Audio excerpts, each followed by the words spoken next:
안녕하세요. 오늘의 독서 차쌤입니다. 오늘은 5, 6학년 수준의 책들을 준비했습니다. 책을 고르다 보니 시간적 배경이 과거, 현재, 미래 이야기를 모두 담고 있었습니다. 책으로 시간여행을 한번 떠나보세요. 여러분의 구독, 좋아요는 저에게 힘이 됩니다. 꾹 눌러주세요. 첫 번째 책은 2018년 10월에 출간된 백혜영 작가가 쓴 168쪽 분량인 우리말 모으기 대작전 말모이입니다. 5학년 2학기가 되면 아이들은 한국사를 공부하게 되는데요. 역사의 시작 부분은 잘 알고 재밌어 하지만 조선을 지나 근대 현대를 배울 때면 아이들은 역사가 어렵다고들 말합니다. 특히 일제강점기 부분에서는 더욱 어려워합니다. 그래서 오늘 일제강점기를 배경으로 한 책을 준비했습니다. 새학년을 맞은 어느 날 한솔이는 엄청난 소식을 듣습니다. 이제 조선어 수업은 없어지고 일본어 수업이 늘어나고 이제 조선말을 쓰면 안 된다는 것을요. 배워도 늘지 않는 일본어 때문에 고민만 깊어갑니다. 그러다 순사 아들 석태에게 주먹질을 하는 사건이 벌어지고 한솔이 집 주변에는 수상한 사람들이 집을 감시합니다. 집은 나 몰라라 하면서 밖의 일만 열심히 하는 아빠에 대한 원망만 늘어가는데 그 일이 나란말 조선어 지키기와 관련이 있다는 것을 알게 됩니다. 실제 조선어학회에서 사전을 만들기 위해 전국에 쓰고 있는 말들을 우편으로 받았다는데요. 이 이야기는 그 사건을 배경으로 하고 있습니다. 역사소설을 읽을 때는 미리 시대 배경에 대해 알고 읽어야 합니다. 그러면 책 속의 상황을 더 잘 이해할 수 있죠. 한솔이는 아버지의 죽음을 계기로 말모이 작전에 참여하게 되는데요.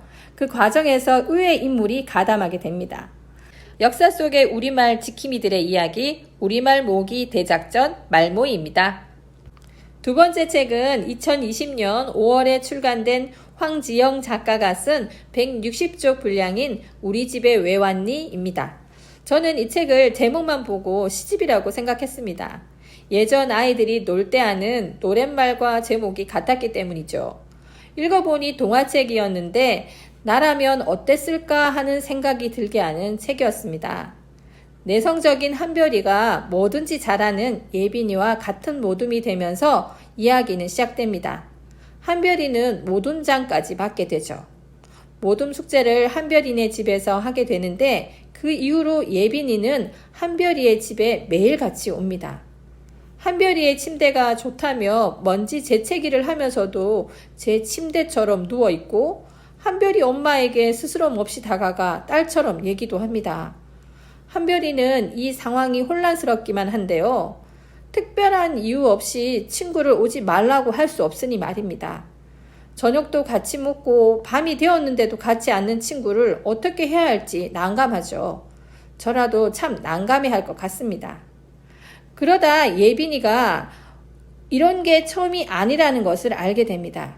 제일 편안한 집이 친구 때문에 불편한 곳이 되어버렸죠. 예빈이가 자꾸 자기 것을 빼앗아가는 것만 같은 한별이는 그러다 예빈이의 비밀을 알게 되는데요.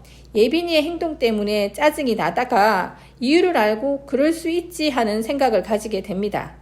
초등아이들의 심리를 알 수 있는 우리 집에 왜 왔니? 한번 읽어보시기 바랍니다. 세 번째 책은 2021년 11월에 출간된 윤혜연 작가가 쓴 168쪽 분량인 빨간 아이 보시입니다. 우리가 미래를 얘기하는 책을 읽을 때면 책에서는 인간과 공존하는 로봇, 인간이 살아가고 있는 미래를 흔히 읽을 수 있습니다. 환경은 달라진다 해도 인간은 항상 지구에 살고 있죠. 하지만 빨간 아이 봇은 지구의 전쟁으로 인간은 사라진 세상에 인간이 만든 고장난 로봇만이 살고 있는 지구를 배경으로 하고 있습니다. 조금 무섭기도 하고 어두운 듯 하지만 등장하는 로봇 피스, 나이스, 드림, 펜스는 인간이 미리 지정해준 프로그램대로 살아가고 있습니다. 인간을 닮았거나 인간을 돕는 로봇들이죠. 도와줄 인간이 없는데 그들은 고민도 하지 않고 그냥 자기 일을 합니다. 그게 당연한 것인데 묘한 감정이 들더군요. 그러다 로봇 세상에 떠도는 이야기인 빨간 아이가 진짜 존재한다는 것을 알고 아이를 찾아 길을 떠납니다. 인간 아이 말이죠. 감정조차 없을 듯한 이들은 자신을 만든 인간을 닮아 있었습니다. 그래서 기대하지 않은 진한 감동이 전해지는 장면도 있었습니다. 로봇들이 빨간 아이를 찾아가고 구하는 과정 속에서 인간보다 더한 우정, 의리, 희생을 보여줍니다. 로봇임에도 그런 장면에서는 안타까운 마음이 들더군요. 인간이 사라진 세상에서 로봇이 보여주는 따뜻한 이야기, 빨간 아이 봇입니다.